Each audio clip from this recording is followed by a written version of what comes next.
Now, where's the innovation leading us? Is there some destination that we're heading toward, and what does that destination look like? Well, first of all, let's look at the bright side of it. We have shortages of energy, we have shortages of food, we have shortages of water, and so on.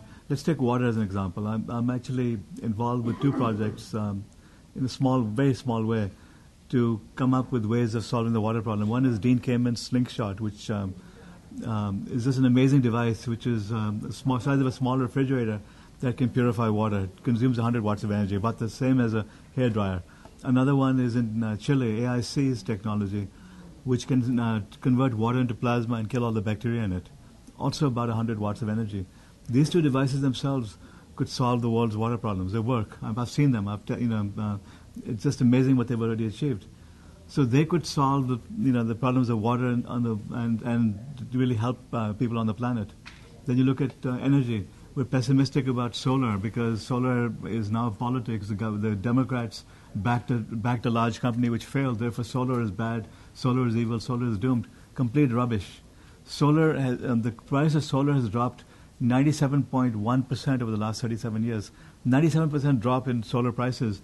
At the rate at which solar is progressing, by the end of this decade, we will achieve grid parity in the United States, which means it's cheaper to produce solar on your rooftop than to buy it from the local grid. Well, one of the desirable things about energy is where each house or each building is self-sufficient in energy, doesn't need to be tied to a larger grid. Exactly. And you can't take down the whole system because we're getting close to that point where you're not dependent on a factory hundreds of miles away. Exactly. So, in the 6 or 7 year time period, we achieve grid parity. Move forward another 6 or 7 years. Now, energy is cheaper than water is. Mm-hmm. I mean, it costs practically nothing.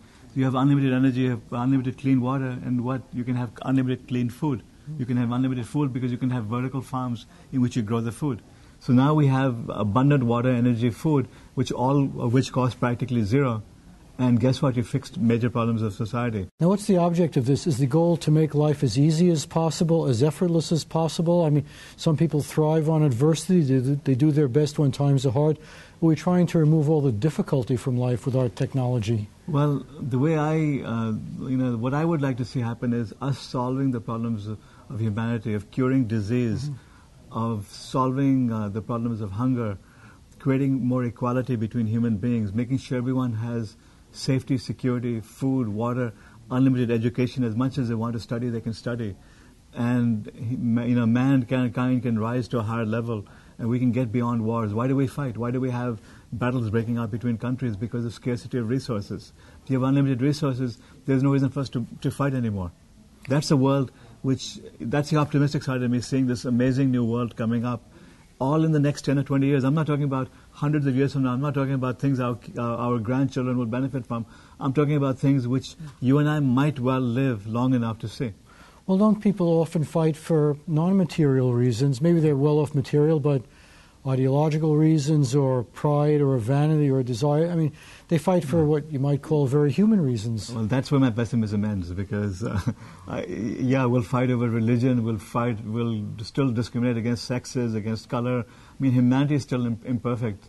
The question, we will be able to evolve. The question is, will we evolve? Will we rise to the opportunity that we're gaining? I don't know what the answer to that is.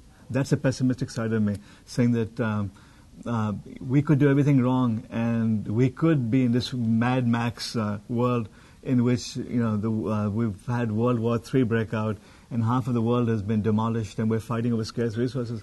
That's all also possible. I don't know which way it's going to go, but I keep being optimistic and thinking that humanity will rise to the challenge and we will take advantage of all the amazing innovations that are happening and do good for ourselves. So now the question is, where do we evolve to? If indeed food, energy and other things become abundant, we have a chance now to start uplifting our society, basically becoming more spiritual. I say not religious. There's a difference between religious and spiritualism. In spiritual, I mean becoming one with ourselves, now aspiring to, as a human race, to uplift ourselves.